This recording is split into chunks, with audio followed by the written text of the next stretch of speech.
My name's Rob Miles, and this is the PICO Musical MIDI Cheesebox on the left here. On the right, we have a real Cheesebox. We don't need that anymore. I'll move it out the way.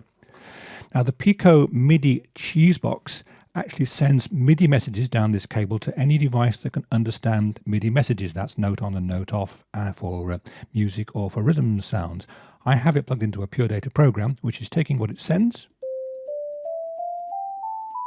and playing it, which works rather nicely. So you can use this to actually play whatever you want, play chords, do all that kind of good stuff. You can change the way the keyboard works by holding down the channel button and then pressing one of the other buttons, which now show colors that indicate various settings. 1, 2, 3, 4 is the scale. Change that to purple. And now I've gone up an octave. I can change the scale itself. I can make it sharp or flat. I can pick a MIDI channel to use. So I've got lots of options I can use there. So I can use this to play nice little sounds, which is fine. So that's the musical track. That's the sort of like the foreground track, the lead track. These three folks, the green, the blue, and the yellow, these are the rhythm tracks. And these send out messages that basically play drums, and they are a tiny sequencer of 8 steps. So at this step here, I can put a drum there and there and there and there, and I get my kind of like 4 on the floor steady beat going. And I can go onto a different track. Let's go into the blue track, and each press of the button selects a different sound. And I happen to know that yellow is cymbal, so now each time round the loop, the blue track will play the cymbal, where the green track is playing the drums. Okay, fine. If I want to get a more interesting sequence, I can grab hold of the blue settings and I can use button 5, 1, 2, 3, 4, 5, to change the factor. Now what that does is it makes the blue track go round at half speed. So now I'll get a cymbal every 16 beats, not every 8. Boom. So this chap's going. I could do it again with the yellow track. So now I can make beats that actually process in and out and make interesting sound sequences, which is actually quite fun. What I can also do though, and I'll have to turn these things off and start again to do it, is I can tell these keys to behave in a different way. Well, that's a cowbell. Everyone needs a cowbell. So we'll turn all these off.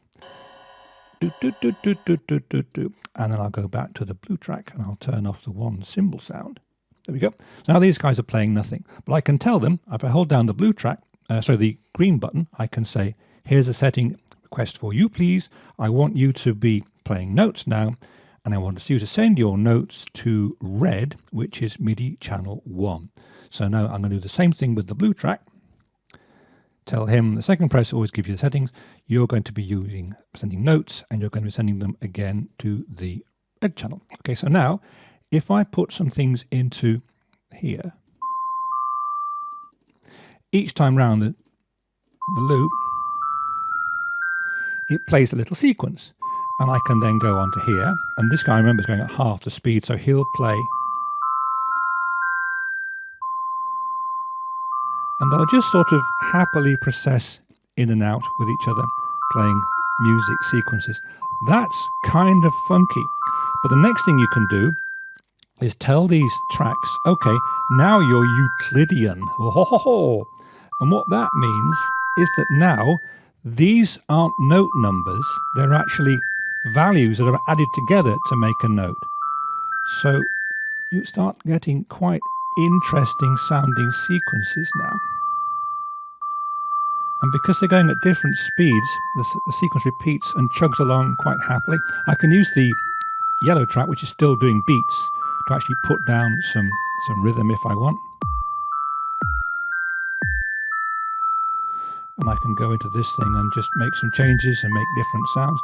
And if you have different track lengths, and which you can also do, and you can different track speeds, you can make things that just sort of chug along and play tunes to themselves for as long as you like. And that's basically it. That's the PICO MIDI Cheesebox. All you need is a bunch of 12 buttons, a pixel ring with 12 pixels on it, Raspberry Pi Pico, and you are in business. Great fun, isn't it? Thank you.